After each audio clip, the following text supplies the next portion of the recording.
चतुर्थी के दिन सात गांठ वाली दुर्वा 21 ले लो और चतुर्थी के दिन गणेश जी को समर्पित कर दो।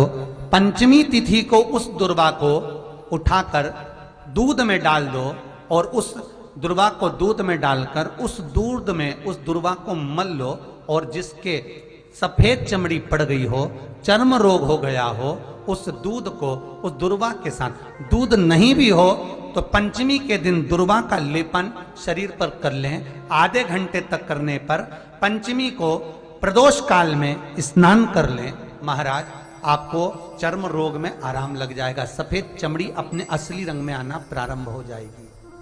गणेश पुराण दुर्वा का मूल बता। महाराज 21 दुर्वा के 108 बंडल बना लो। अगर एग्जाम में बैठ रहे हो, सरकारी परीक्षा में बैठ रहे हो, पास नहीं हो रहे, नौकरी नहीं लग रही, बहुत जगह इंटरव्यू दे दिया, 21 दुर्वा के 108 बंडल बनाओ, उसकी माला बनाओ और देवी के मंदिर में, माता जगदम्बा के मंदिर में, अर्थात जहां शंकर पार्वती पूर्ण परिवार विराजमान हो, ऐसे देवी के मंदिर में गणेश जी के गले में वो माला अर्पण करिया है, अपना नाम बोलकर और जिस एग्जाम में बैठ रहे हैं उसका भाव वर्णन कर महाराज, और वहीं से एक पुष्प लेकर अपने कमरे में जहां पढ़ते हो कांच की प्लेट में उस फूल को रख दीजिए और दूसरे दिन एग्जाम के लिए चले जाइए। आपको उसका फल अवश्य मिलेगा, अवश्य मिलेगा, आप उसमें उत्तीर्ण होंगे, फल प्राप्त होगा। दुर्वा सुख का अनुभव करा देता, आनंद का अनुभव। घर में शांति ही ना रहती हो, सुख ही नहीं है, क्लेश 24 घंटे बना हुआ है, घर में ना कोई बात ना कोई प्रसंग, उसके बाद भी सबका मुंह फूला हुआ है, उसके बाद भी सबका चेहरा उतरा हुआ है।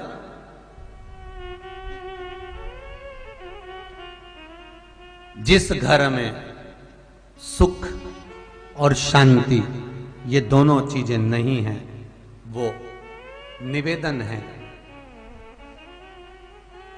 लाल वस्त्र में लाल फूल रखकर उसमें थोड़ा धना, धना जानते हो, वो खड़ा धना आता है, धना पाउडर नहीं, धना, हरा धना,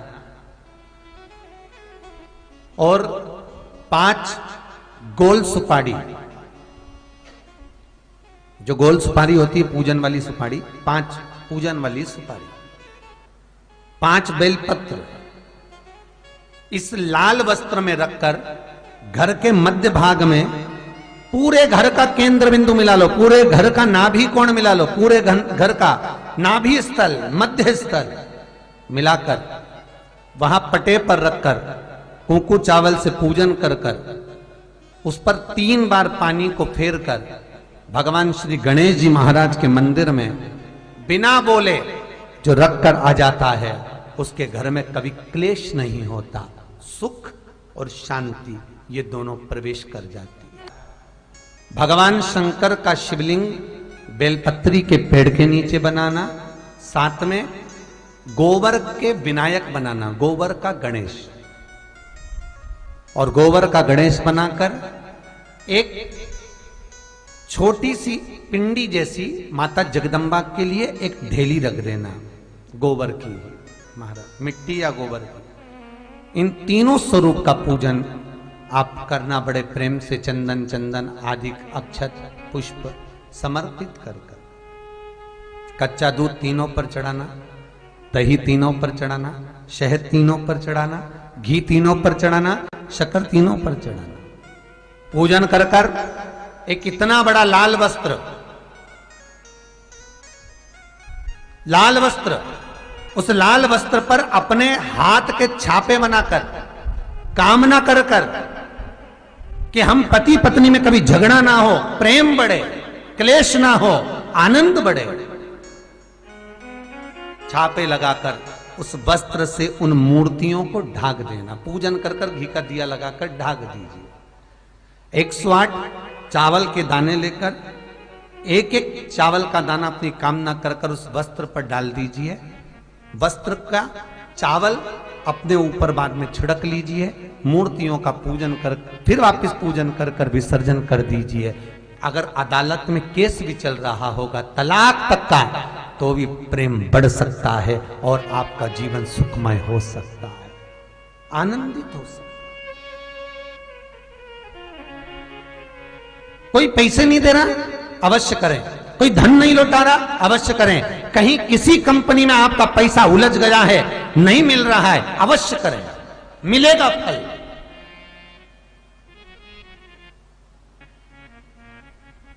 लाखों रुपए डूब रहे हैं, एक बार करने में क्या जाता है, निकल आएगा पैसा। कामना कर कर है दुर्वा। क्या प्रियता है? दुर्वा। कितनी दुर्वा गणेश जी को समर्पित करी जाती है? मात्र 5। कितनी? आज के जमाने में लोग गट्ठा बनाकर चढ़ा दें, वो अपनी जगह पर है। 5 दुर्वा पंचम इंद्रियों को वश में करने के लिए और भगवान के 5 जो स्वरूप हैं उनको अपने भीतर उतारने के लिए पंच दुर्वा। और दुर्वा में भी 3 गांठ। जब दुर्वा समर्पित करी जाती है तो उसमें नीचे दुर्वा की डंडी पर गांठ रहती है, 3 छोटी छोटी गांठें होना चाहिए। कितनी गांठ? जो भगवान को समर्पित करी जाए। गणेश जी का जो दांत टूटा है उस दांत की ओर गणेश जी को दुर्वा समर्पित करी जाती है। इसलिए हमारे करा करो। अगर घर में संपदा लक्ष्मी नहीं आ रही हो, व्यापार व्यवसाय नहीं चल रहा हो, नौकरी सर्विस नहीं मिल रही हो, बहुत तकलीफ हो, 7 बेलपत्री केसर को घिसकर चंदन बनाकर बेलपत्री पर बीच वाली पत्ती पर ओम लिखना है। दोनों पत्तियों पर भी एक आद्यशक्ति जगदम्बा के नाम की केसर की बिंदी लगाना है, दूसरे में श्री गणेश रिद्धि सिद्धि के नाम की बिंदी लगाना है। शिव जी पर समर्पित करते जाना, शंकर को चढ़ाते जा। हमने कहा गणेश जी फ्री रहने का केवल एक समय होता है, एक टाइम होता है, एक पल होता है, एक घड़ी होती है कि गणेश जी महाराज हमारे घर में आ गए। गणेश जी की सबसे पहली जो आरती हो, उस आरती के समय पर अगर धूप बत्ती जलाई जाए या गोबरी को जलाकर उसमें गूगल छोड़ी जाए और गूगल छोड़ने के बाद गणेश जी का नाम ध्रुम वर्ण कह दिया जाए, तो गणेश जी को तुम्हारे घर की पूजा स्वीकार करना पड़ती है। बस वो समय हम जानते। हम तो बस उतना जानते हैं कि शिव महापुराण में लिखा और मुद्गल पुराण में लिखा, गणेश पुराण में लिखा, गणेश जी का एक नाम होता है ध्रुम वर्ण। क्या नाम है? ध्रुम वर्ण गणेश जी का एक नाम होता है। जब हम धूप जलाकर और धूप लगाने के बाद में गणेश जी की सबसे पहली आरती करने के पहले अगर हम सबसे पहली आरती गणेश जी की कर रहे हो, अपने घर में स्थापना कर रहे हो, बिठा रहे हो, और तुम चाहते हो कि गणेश जी मेरे घर में आके मेरी पूजा को स्वीकार करें और जो मांगू मेरा गणेश मुझे दे 10 दिन के अंदर, तो पहला नाम लेकर पुकार लेना ध्रुम वर्ण विनायक, बैठो, बस काम हो गया। वो फ्री होकर आता है, वो बैठता है अलमस्तता में। मुझे जल में विसर्जन करेगा, मेरा ताप तो मिटेगा ही, साथ में जो मुझे जल में विसर्जन करेगा उसके जीवन के भी ताप को मैं मिटा दूंगा। जहां गणेश जी बिठाओ, गणेश जी के आसपास में कम से कम एक हल्दी की और एक कुंकू की 2 बिंदी अवश्य लगाना चाहिए, रिद्धि और सिद्धि के भाव से। कारण क्या होता है कि जब हम गणेश जी का विसर्जन करते हैं तब हमारे घर में से रिद्धि सिद्धि नहीं जाना चाहिए। जब हम गणेश जी का विसर्जन करें तो वो जो 2 बिंदी हमने हल्दी और कुंकू की लगाई है वो रिद्धि सिद्धि के रूप में हमारे घर में रहना चाहिए। कि बहू हमारे घर में, बेटा भले कहीं पर भी जाए घूम फिर कर वापिस आएगा, बेटा भले जाए फिर आ जाएगा, कोई कार्य से गया होगा, कोई कारण से गया होगा, तो गणेश जी बिठाने वालों को ये स्मरण होना चाहिए कि गणेश जी का विसर्जन हो, पर रिद्धि सिद्धि का विसर्जन। दो बिंदी जहां गणेश जी बिठाए उस दीवार पर हल्दी और कुंकू की लगा दीजिए कि रिद्धि सिद्धि हमारे घर में। गणेश जी वहां से उड़ भी गए, गणेश जी वहां से चले भी गए, गणेश जी वहां से विसर्जन भी हो गए, तो रिद्धि सिद्धि हमारे घर में, क्योंकि बहू का घर में होना जरूरी है, रिद्धि सिद्धि का घर में होना जरूरी है। और जहां रिद्धि सिद्धि होगी गणेश जी वहां आएंगे ही, निश्चित है।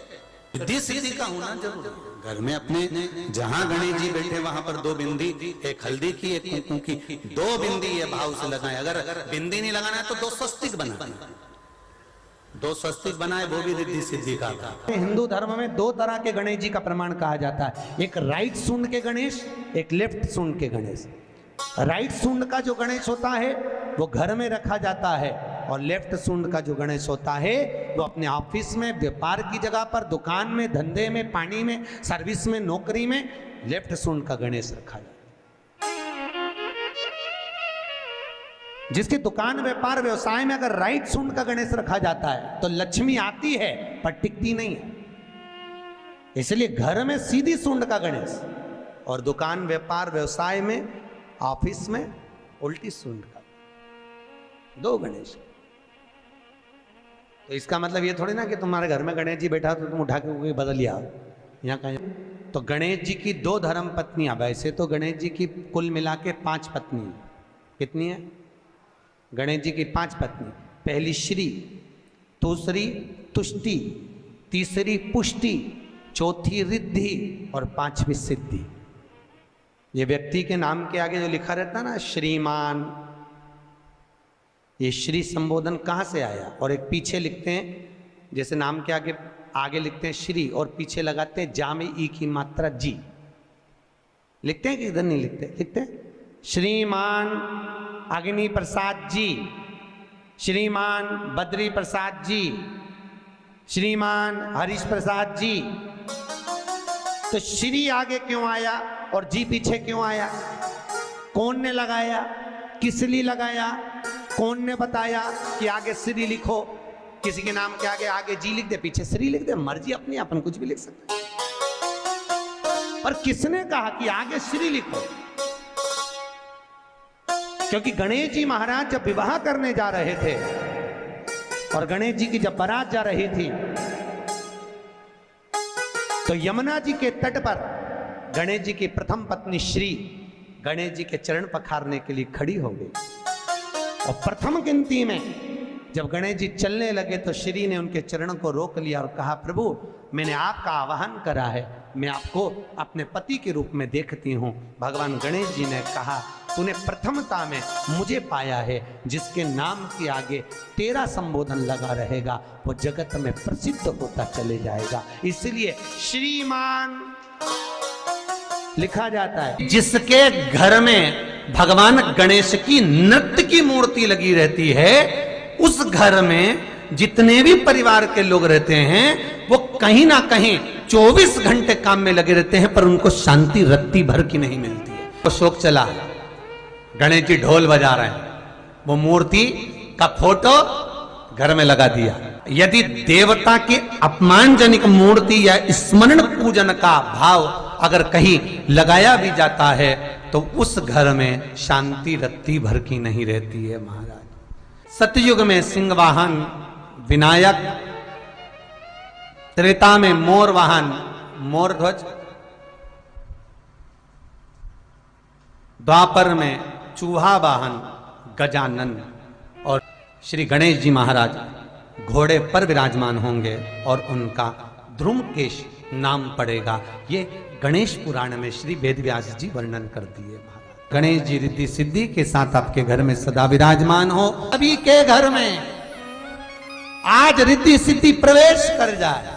आप सबके घर में बुद्धि के देव गणेश जी के साथ इतनी रिद्धि सिद्धि आए कि आप भी अपनी जिंदगी में खूब शिव महापुराण की कथा जैसे सोमवंशी परिवार करा रहा है, हरदोई उत्तर प्रदेश से आप भी अपने जीवन में एक बार शिव महापुराण की कथा करवा। चतुर्थी का व्रत करने वाली जो माताएं होती हैं, जो चतुर्थी का व्रत करती हैं, आज भी चतुर्थी मान्य हो रही होगी, तो चतुर्थी का जो व्रत करने वाली होती हैं, जो चतुर्थी का पूजन करने वाली होती हैं, उनके भीतर का एक भाव होता है कि जैसे ही शाम का समय आए चंद्रदेव का पूजन करें, चंद्र जब प्रकट हो जाए, कलश भर लिया, उसके नीचे आखा दाना रख दिया, चावल गेहूं जो भी आप रखते हो पूजन के लिए, ऊपर पात्र आदि रख दिया, जलाशय, फिर अपन ने घी का दिया लगाकर पूजन भी कर ली। तो जो चतुर्थी का पूजन करने वाली होती हैं, जो चतुर्थी का नियम व्रत धारण करने वाली होती हैं, बड़ी बड़ी चतुर्थियां करती हैं या उसका नियम धारण करती हैं, तो चतुर्थी का जो पूजन करती हैं वो किस चीज के लिए होता है? केवल संतान, पुत्र, परिवार, हमारा कुटुंब, हम जिस कुल में हैं, हमारा कुल वैभव की ओर बढ़े, संपदा की ओर बढ़े और उसकी आयु बढ़े, उसकी आयु बढ़े, वैभव बढ़े। बहुत ध्यान दीजिएगा महाराज, चतुर्थी की पूजन में जो आप आखा दाना रखते हो, गेहूं वगैरह कुछ भी जो भी रखते हो, उसकी बड़ी महत्वता होती है महाराज।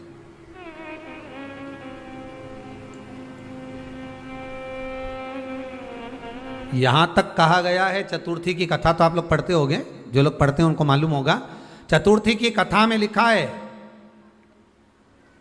चौथ माता के व्रत में वर्णन किया गया है कि वो आखा दाना जो रखा जाता है, मान लो कोई जरूरी काम होता है तभी आखा दाना को रखा जाता है, संभाल के रखते हैं कि हम इस काम के लिए जा रहे हैं और हमारा ये कार्य सफल होना चाहिए।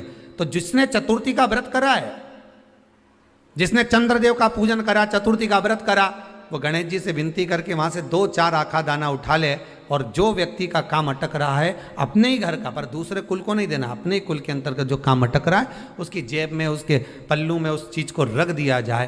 तो चतुर्थी जो अगली आती है, जैसे आप महीने की करते हो तो महीने की, और आप जैसे करते हो कि 4 अलग बड़ी बड़ी चतुर्थी करते हो, तो उसके अनुसार आपका कार्य सिद्ध होता ही है। उस आखे दाने का इतना महत्व होता है क्योंकि चतुर्थी का व्रत करने वाली माता जब व्रत करती है तो स्वयं चतुर्थी की कथा में लिखा हुआ है कि पार्वती जी गणेश जी से चतुर्थी की कथा बचवाती। चतुर्थी की कथा बाची किसने थी? स्वयं गणेश जी महाराज ने। और सुनी किसने थी? माता पार्वती। बाचने वाले गणेश जी थे, सुनने वाली माता पार्वती थी। तो चतुर्थी की कथा जब होती है तो उसको स्वयं गणेश जी बाच रहे हैं, तो व्रत कौन सुन रही है? माता पार्वती। और आपने जो आखा दाना लिया वो गणेश जी के भाव से लिया, गणेश जी से निवेदन करके, विनय करके, प्रार्थना कर कर उसको प्राप्त किया, आपने उसको लिया।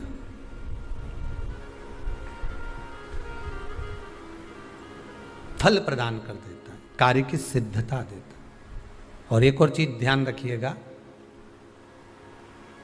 जिसको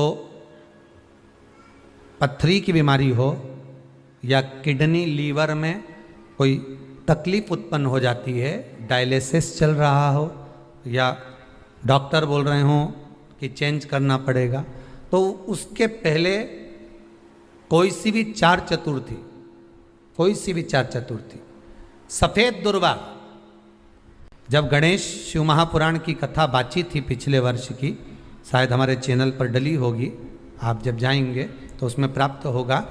तो सफेद दुर्वा, और दुर्वा का भी वर्णन करा था कि दुर्वा कहाँ से उत्पन्न हुई थी, दुर्वा का भी व्याख्यान वर्णन करा था कि दुर्वा का महत्व क्या है, इसको अमृत क्यों कहते हैं, उसका भी वर्णन करा गया था कि सारे पेड़ पौधों को काट कर पटक दो, वो सूख जाते हैं, पर दुर्वा को भले काट लिया, 1 साल बाद वापिस ले जाकर डाल दो और पानी के अंदर दुर्वा हरी हो जाती है, अमृत कहते हैं उसको। तो उसमें सफेद दुर्वा, जिसका किडनी लीवर का प्रॉब्लम होता हो, उसको सफेद दुर्वा, बाल चंद्र का स्मरण कर कर 7 बार घुमाकर वो सफेद दुर्वा सुबह के समय खाली पेट थोड़ी सी दुर्वा का भाग दांतों से चबा चबा कर उसको निगल लेना चाहिए।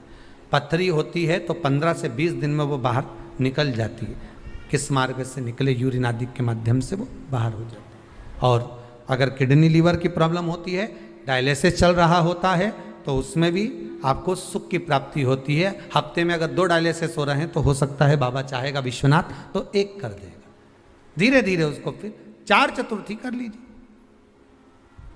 सफेद दुर्वा का स्मरण। सफेद दुर्वा कहाँ मिलती है? तो कहा जहां जलाशय होता है, जहां कुआं हो, बावड़ी हो, तालाब हो, पानी जहां भरा रहता है, उसके नजदीक में सफेद दुर्वा उत्पन्न होती। सफेद दुर्वा वहां रहती। सफेद दुर्वा का स्मरण करें। शिव कथा कह रही है, अगला वर्णन किया है भगवान। तो बालचंद्र चतुर्थी का स्मरण करते हुए कहा कि आप जो व्रत कर रहे हो, उस व्रत की पूर्णता में जिस भगवान का भजन कर रहे हो, उस भगवान से पूर्ण फल की कामना हो आपकी। उन्होंने पूछा, गणेश जी फ्री कब रहते हैं?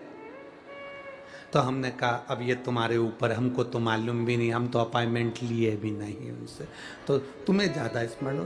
तो आप शंकर जी की कथा करते हो, आपको नहीं मालूम कि गणेश जी कब फ्री रहते हैं? हमने कहा, गणेश जी फ्री रहने का केवल एक समय होता है, एक टाइम होता है, एक पल होता है, एक घड़ी होती है कि गणेश जी महाराज हमारे घर में आ गए।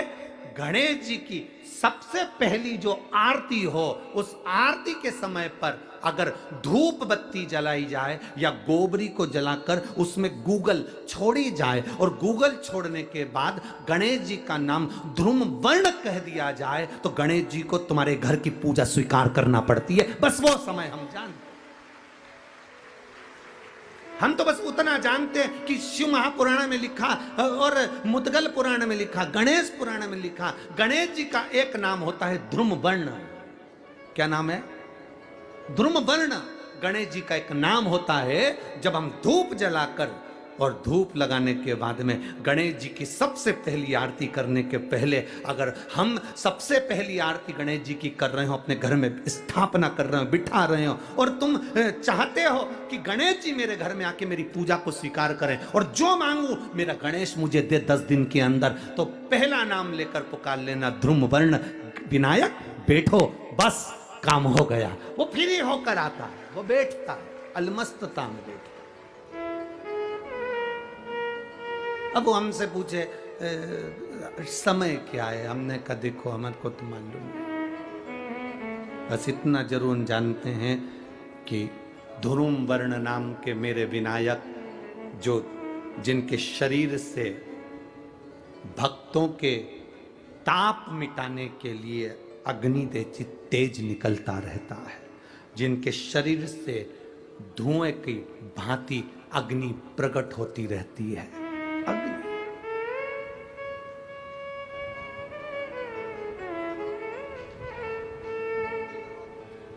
हम तो उनको पहचानते हैं जो दुनिया के ताप मिटाने के लिए प्रगटा। उनके शरीर से अग्नि धुआं तेज पुंज प्रकट हुआ। वो ध्रुम वर्ण विनायक साधारण, उसका केवल नाम उच्चारण कर कर भी अगर विराजित किया जाए, वो आया स्वीकार करेगा।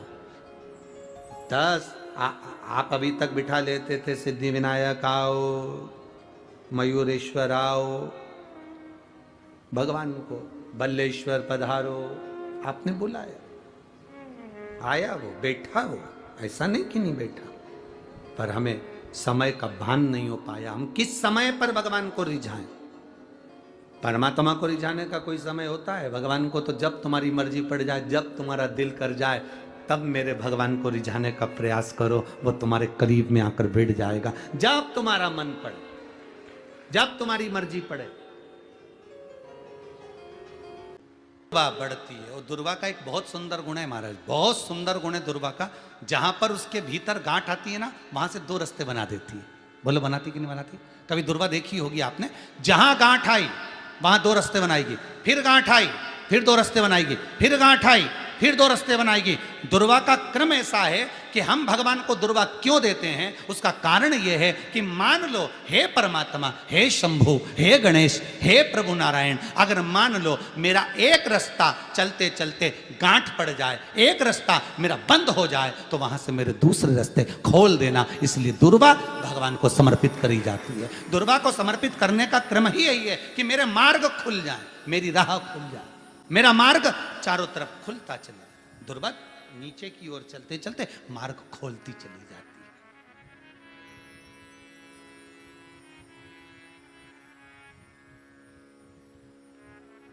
अमृत है ये, इसलिए नष्ट नहीं होती। तोड़ के रख लेना, प्रैक्टिकल करके जरूर देखना, सीओर वाला महाराज कहीं झूठ तो नहीं बोल रहा है। तोड़ कर रखो दुर्वा को, बोरी में भर कर रखो। 4 साल 6 महीने 8 महीने बाद सूख जाए, बेकार हो जाए, उसके बाद भी उसको खेत में, बगीचे में कहीं ले जाकर पटक देना, 8-15 दिन पानी देना, देखो फिर वापस वही हरी की हरी होना, वही कहीं ना कहीं से स्फुटित होते फिर आगे बढ़ना चालू कर देगी। उसका तत्व है अमृत,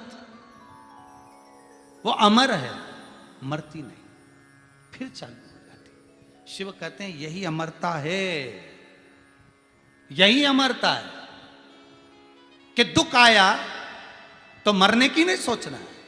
तकलीफ आई, कष्ट आया, रोग आया, बीमारी आई, थोड़ा सा तकलीफ आ गई, थोड़ी बीमारी आ गई, थोड़ा दुख आ गया, तो ये मत सोचना मैं मरना है, नहीं नहीं नहीं, अभी तो और जीना है। तो किस लिए जीना है? कोई कहेगा इसको कहीं आसक्तियां होंगी, घर की, परिवार की, कुटुंब की, कबीले की, इसलिए जीना चाहती है, इसलिए जीना चाहता है। नहीं, आसक्ति एक रखना कि मैं जीना इसलिए चाहता हूं, मैं और जीना चाहती हूं, इसलिए चाहती हूं कि अब मैं भगवान का भजन करना चाहती हूं। अभी तक मैंने परिवार, कुटुंब, कबीले, संसार के लिए करा, अब जितनी जिंदगी दी उस मालिक ने, अब मैं उसका भजन करूं। दुर्वा भगवान विष्णु को चढ़े, दुर्वा गणेश जी को चढ़े, दुर्वा शिव जी को चढ़े, दुर्वा ब्रह्मा को चढ़े, दुर्वा इंद्र को चढ़े, दुर्वा पितरों को चढ़े। इसकी फैक्ट्री नहीं चल रही हो,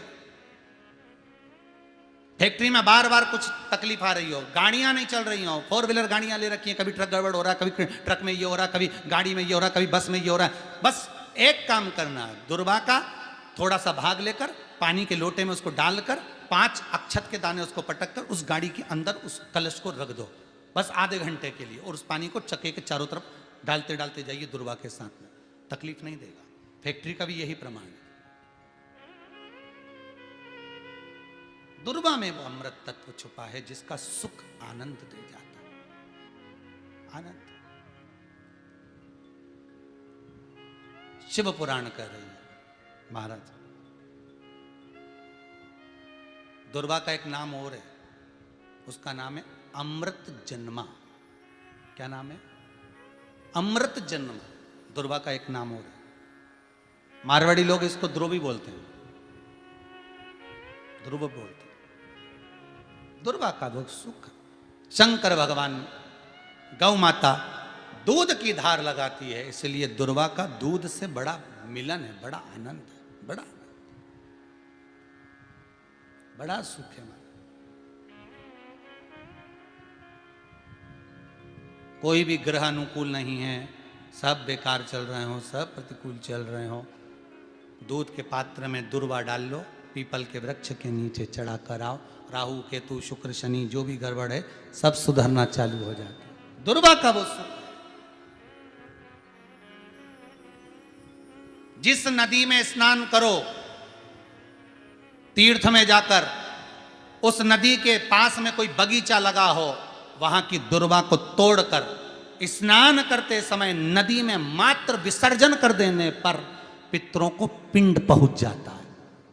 मात्र उस दुर्वा का विसर्जन कर देने पर पितरों को पिंड का भाग मिल जाता है। अभी ना तो तुम्हारे पास में आटा है, ना तुम्हारे पास में चावल है, ना तुम्हारे पास में पिंड है, ना कोई तुम्हें संकल्प छुड़ा रहा है, ना कोई तुम्हारे पास में वस्तु है, उसके बाद भी पितरों को भाग मिल रहा है। काय से? केवल एक दुर्वा के तत्व से। स्नान करने से पहले पवित्र नदी में, गंगा, यमुना, नर्मदा, सरयू आदि किसी पवित्र नदी में आप स्नान कर रहे हो, वहां के बगीचे में घूमकर आप जाते तो हो, पैदल ही नहाने जाते हो, तो घाट के आसपास में कोई बगीचा, वहां की दुर्वा तोड़ ली, एक दुर्वा नहाने से पहले अपने पूर्वजों पितरों के नाम से नदी में छोड़ दी। फूल तो छोड़ते ही हो, दिया भी छोड़ते हो, बस एक ही चीज नहीं छोड़ते, वो दुर्वा, और वो ही काम की, वही काम की। तुम कुछ छोड़ो ना छोड़ो, एक दुर्वा का भाग छोड़ दिया, वो पितरों के लिए सुख प्रदान करने वाला। शिव पुराण कह रही है महाराज, देवताओं को अमृत कितनी बार मिला? एक बार। दुर्वा को अमृत कितनी बार मिला? जम के बोलिए, 5 बार। कार्य सिद्धि के लिए 5 दुर्वा गणेश जी को चढ़ाई जाती है, आज भी नियम।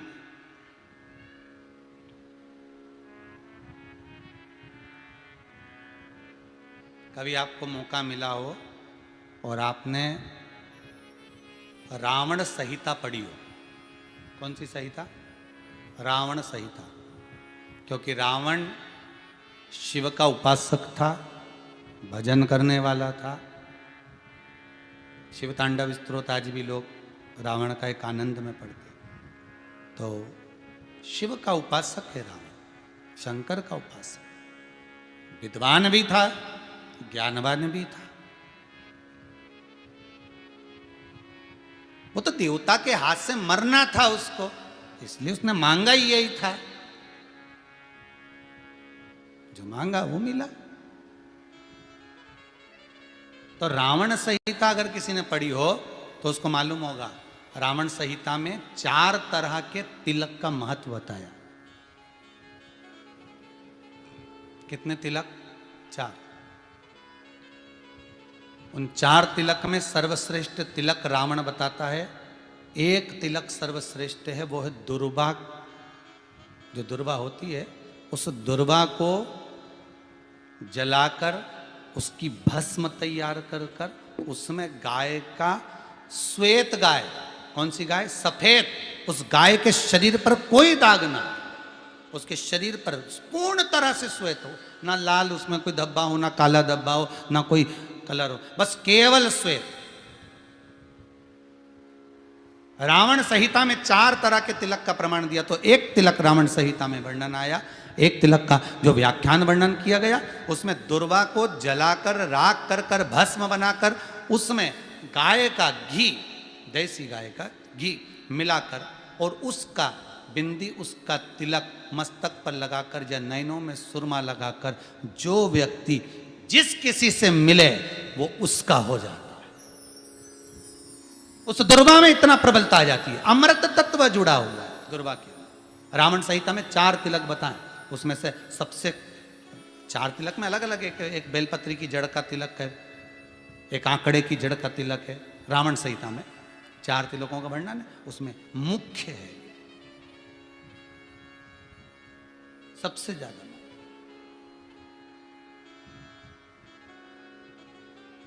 हम तो कहेंगे, अगर मान लो वैसे तो नौकरी करने जाओ, सर्विस करने जाओ तो आंख में काजल लगा कर जा नहीं सकते, नहीं तो लोग ही कह देंगे कहाँ से आया है। मालूम पड़े तुम नौकरी के लिए इंटरव्यू देने जाओ और आंखों में काजल लगा के चले जाओ, तो फिर भी एक प्रयास करना, फिर भी एक प्रयास करना। उस दुर्वा का जो काजल बनाओ, मूछे हो, दाढ़ी हो, कहीं कहीं पर भी उसकी एक बिंदी लगा कर चले जाओ, वो असर करेगी और आपको वो जॉब मिल ही जाएगा, ये पक्का है। उसमें आकर्षण होता है। दुर्वा आकर्षण का केंद्र करती है। आपको कभी आपके नयनों में दर्द हो रहा हो, जलन हो रही हो, तो आप दुर्वा, हरी भरी जहाँ दुर्वा हो वहां थोड़ी देर चलने का प्रयास करिएगा, आपके नेत्रों का विकार समाप्त हो जाएगा। दुर्वा में वो एक सुख है, वो अमृत छुपा हुआ, और एक बार का अमृत नहीं, 5 बार का अमृत दुर्वा के अंतर्गत।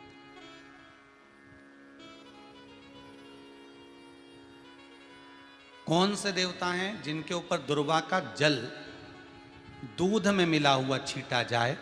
श्वेत गाय के। देखो दूध का प्रमाण बार बार दुर्वा के साथ आया, उसका कारण क्या है? क्या कारण हो सकता है उसका? उसका एक कारण है, समुद्र मंथन के समय पर सबसे पहले कुछ निकला था, तो समुद्र मंथन में सबसे पहले निकली थी गौ माता निकली थी। क्या निकली थी? गाय। सबसे पहले निकली थी गाय। और कितनी गाय निकली थी? 5। पहली नंदा, दूसरी सुभद्रा, तीसरी सुरभि, चौथी सुशीला, 5वीं बहुला। ये 5 गाय समुद्र मंथन में निकली। अब समुद्र मंथन में जब गौ माता निकली तो सारे 33 कोटि देवता मंथन में जो लगे हुए थे, उन मंथन को करते करते देवता थक चुके थे। सारे देवता थक चुके थे। बहुला सुरभि और सुशीला से बोली, सुभद्रा से बोली, नंदा से बोली, अपना काम है, एक काम करो, अपन आप रूप दूध की धार बहाना प्रारंभ करो। अपने आप दूध की धार हम मृत्युलोक में हम भेजें इन देवताओं के लिए, तो देवताओं को अमृत तत्व मिलेगा, आनंद होगा।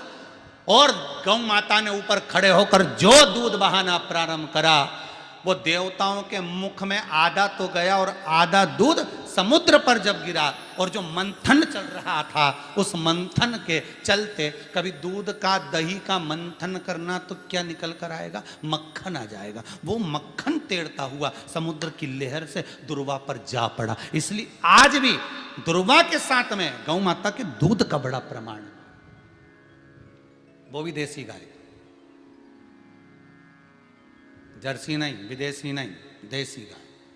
और देसी गाय का दूध का बड़ा बड़ा प्रमाण है साहब। हम कई बार कथाओं में कहते हैं, जैसा खाया अन्न, बोलते जाओ, वैसा हो गया मन, जैसा पिया पानी वैसी हो गई वाणी, और जैसा पिया दूध वैसी बन गई बुद्ध। बुद्धि कैसे बनी है? दूध से बनी। डब्बे का दूध पियोगे तो डब्बे हो जाओगे, थैली का दूध पियोगे तो थैली, बोतल का दूध पियोगे तो बोतल। दूध का बड़ा असर।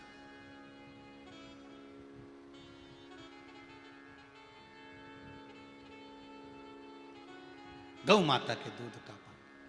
कहा एक पात्र में जल और दूध ले लीजिए, शुक्रवार का दिन।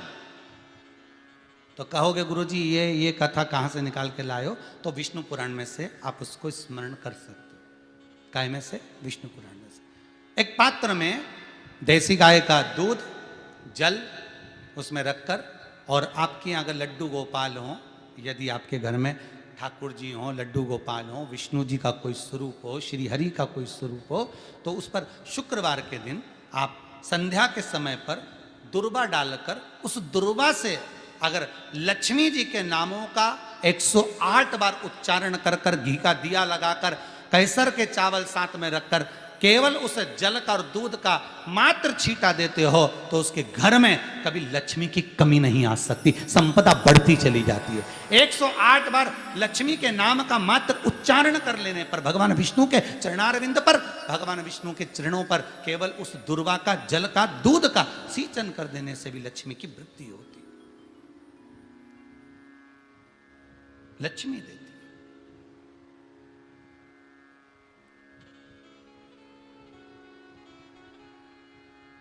दुर्वा बढ़ती है। और दुर्वा का एक बहुत सुंदर गुण है महाराज, बहुत सुंदर गुण है दुर्वा का। जहां पर उसके भीतर गांठ आती है ना, वहां से 2 रास्ते बना देती है। बोलो बनाती कि नहीं बनाती? कभी दुर्वा देखी होगी आपने, जहां गांठ आई वहां 2 रास्ते बनाएगी, फिर गांठ आई फिर 2 रास्ते बनाएगी, फिर गांठ आई फिर 2 रास्ते बनाएगी। दुर्वा का क्रम ऐसा है कि हम भगवान को दुर्वा क्यों देते हैं, उसका कारण यह है कि मान लो, हे परमात्मा, हे शंभु, हे गणेश, हे प्रभु नारायण, अगर मान लो मेरा एक रास्ता चलते चलते गांठ पड़ जाए, एक रास्ता मेरा बंद हो जाए, तो वहां से मेरे दूसरे रास्ते खोल देना। इसलिए दुर्वा भगवान को समर्पित करी जाती है। दुर्वा को समर्पित करने का क्रम ही यही है कि मेरे मार्ग खुल जाए, मेरी राह खुल जाए, मेरा मार्ग चारों तरफ खुलता चले। दुर्वा नीचे की ओर चलते चलते मार्ग खोलती चली जाती है।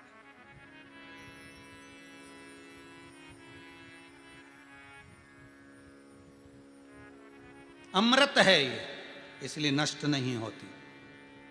तोड़ के रख लेना, प्रैक्टिकल करके जरूर देखना, सियोर वाला महाराज कहीं झूठ तो नहीं बोल रही है।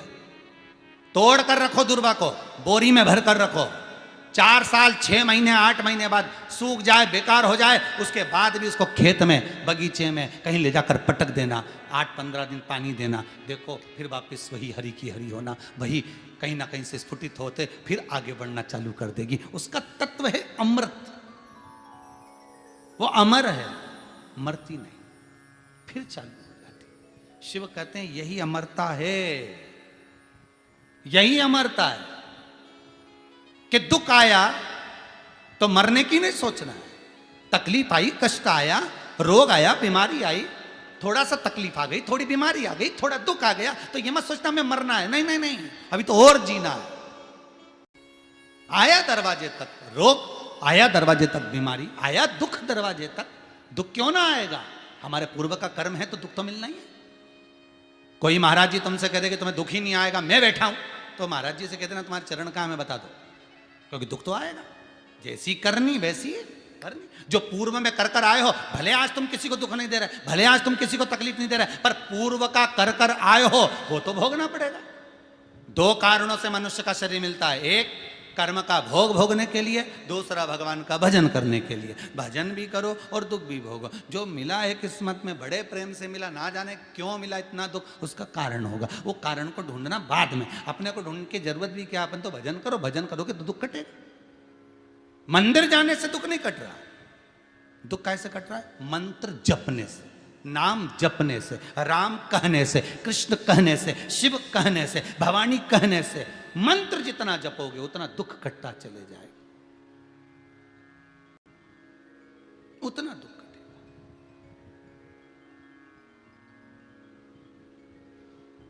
भोला सब दुख काटो हमारा, ओ भोला सब दुख काटो हमारा।